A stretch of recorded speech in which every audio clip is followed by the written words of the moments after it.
Everyone, I'm meteorologist Charlie Ironmonger. Thank you so much for joining me today for your noon news and weather update from the First Alert Desk. And we've got news out of Craven County where deputies have been highlighting a recent drug raid that netted an arrest. Now, the Tri-County Task Force raided a home on Sand Ridge Road just outside of Bridgeton yesterday. Now, deputies say they seized fentanyl, cocaine, and marijuana in the raid.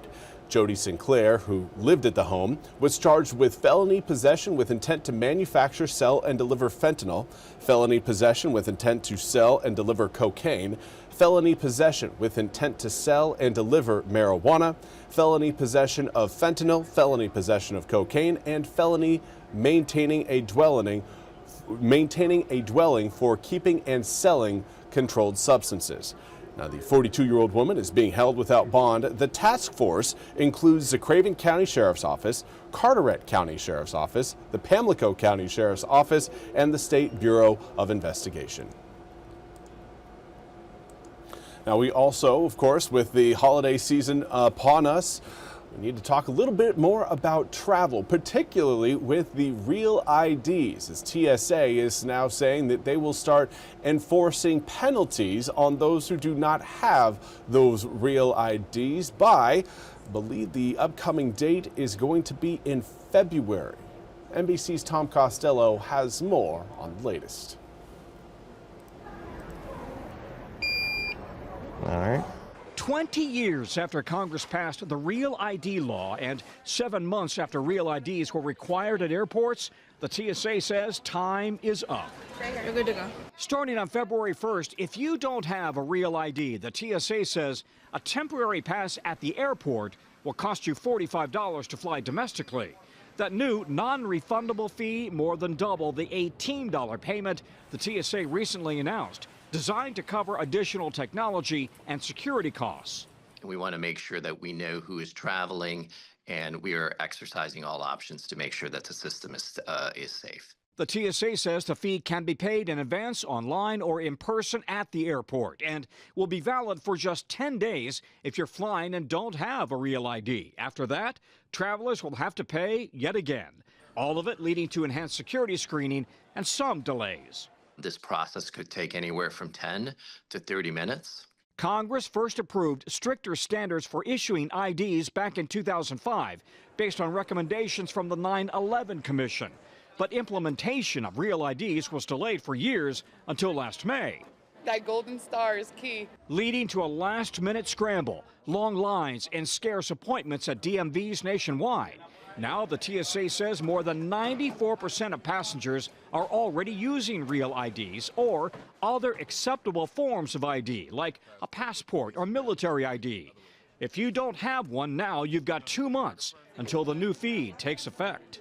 Travelers who haven't traveled in quite a while or haven't been able to get their ID upgraded to the Real ID compliant form are likely going to feel the burden of this $45 cost.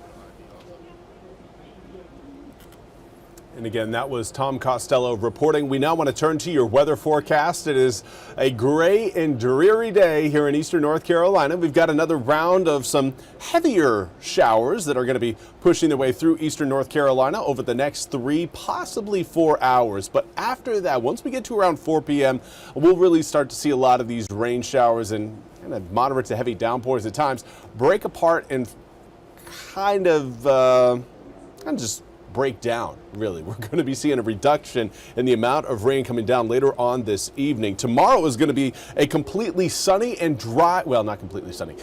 It'll be a completely dry day and a mostly sunny day. There will certainly be a few clouds around. Right now, this is what we've got across the state. Raleigh still again seeing some light rain showers. Those will be with us coming up around 3, 4, and 5 p.m. later on today. Let's zoom the picture in, though, on exactly what is coming down across eastern North Carolina. Currently, Onslow County is seeing the heaviest rain.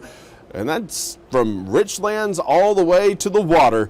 It is just soaking rain right now over Onslow County. Would not shock me if we had maybe a few spots start to mention with some ponding on the roads. Now, these raindrops, again, are expected to decrease later on today. This is a picture by 3 p.m. The heaviest stuff at this point, again, moving off the coast, and that leaves us with some broken, light, scattered showers for the rest of your Tuesday afternoon to Tuesday evening. Again, that's once we get to around 4 p.m.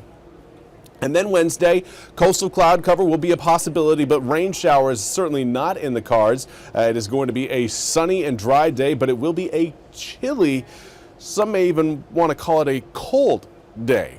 It is not going to be warm. That much is certain. We'll see more of a north to northwesterly wind coming up for tomorrow, and that will help drive air temperatures down. Now, air temperatures right now still below our seasonal average before we get those stronger northwesterly winds, but currently looking at around 51 degrees in Washington, southwesterly breeze at about 5 miles an hour. Dew points up in the upper 40s, which is doing a wonderful job of helping the rain showers continue on this afternoon.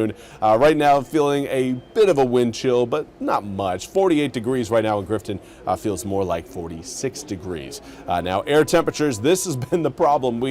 I want to show you guys hourly forecasts of what to expect through the day. The problem is that air temperatures vary widely across eastern North Carolina. We have a 28-degree spread of temps from really Roanoke Rapids to Cape Hatteras. Nearly 30 degrees there. That is something that whenever we give you okay, so 2 p.m. it should be 53, 54 degrees. That's going to be very difficult to do today because of this temperature spread. So it's all going to be based around where you are located. If you've been watching from the Outer Banks, you've noticed that you're seeing more of a southerly breeze, and that southerly wind is bringing in more heat, keeping you a little bit warmer than your inland neighbors. But everyone is going to be cooling down as we head from today into tomorrow. For the rest of this afternoon, air temperatures will start to drop into the upper 40s across the board by the time we get to around 5 p.m. By 7, most of us are going to be sitting in the mid 40s to low 40s, and everyone going to be dropping into the 30s as we head into tomorrow morning. Inland areas, though, are going to be falling into the low 30s. Could see a freeze as we kick off the day tomorrow. Wednesday is going to be a cold one, especially to start. 32 degrees at 7, turns to 37 degrees by 9, 44 at 11, 48 by noon, and we'll likely see our temps top out in the upper 40s, around 48, 49 degrees between noon to around 4 p.m. Overall, not a toasty day, but we've certainly experienced colder conditions across eastern North Carolina, and likely we're going to be seeing some of those colder conditions coming up next week. Take a look at Monday, 46 degrees with overnight lows Sunday night into Monday at 32 degrees, but Monday night into Tuesday morning, 26 degrees. December is here, folks. Meteorological winter started yesterday, and we are feeling more and more like it as we make our way through the first full week of December. Well, that's all we have time for today's noon news and weather update from the First Alert Desk. I want to thank you all so much for joining me. We'll be back with more news and weather coming up at the top of the hour. Until then, have a fantastic rest of your Tuesday.